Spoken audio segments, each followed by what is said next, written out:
இறங்கி வாரும். தேவனே, வெளியில் சிரிப்போடு இருக்கலாம், ஆனால் உள்ளுக்குள் உடைந்த மனதோடு இருக்கிறார்கள். யாரிடமும் சொல்ல முடியாத பாரம், மறைக்கப்பட்ட கண்ணீர். ஆண்டவரே, அந்த கண்ணீரை நீர் பார்க்கிறீர். அந்த உடைந்த இருதயத்தை நீர் அறிந்திருக்கிறீர். என்னால் முடியாது என்று அவர்கள் நினைக்கும் அந்த நிமிடத்தில் நான் உன்னோடு இருக்கிறேன் என்று நீங்க அவர்களுக்கு உணர்த்துங்க. நோய், கடன், வேலை பிரச்சனைகள், குடும்ப வேதனைகள், மன அழுத்தம் எதுவாக இருந்தாலும் உம்முடைய ஆறுதலின் கை இப்பொழுதே அவர்கள் மேல் இறங்கட்டும்.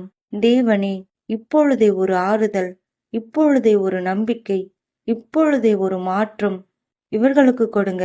நான் தனியாக இல்லை, என் தேவன் என்னோடு இருக்கிறார் இன்று அவர்களின் உள்ளம் சொல்லட்டும். உடைந்த மனதை கட்டுங்க. இழந்ததையெல்லாம் திரும்ப கொடுங்க. முடிந்தது என்ற இடத்தில் புதிய தொடக்கம் கொடுங்க.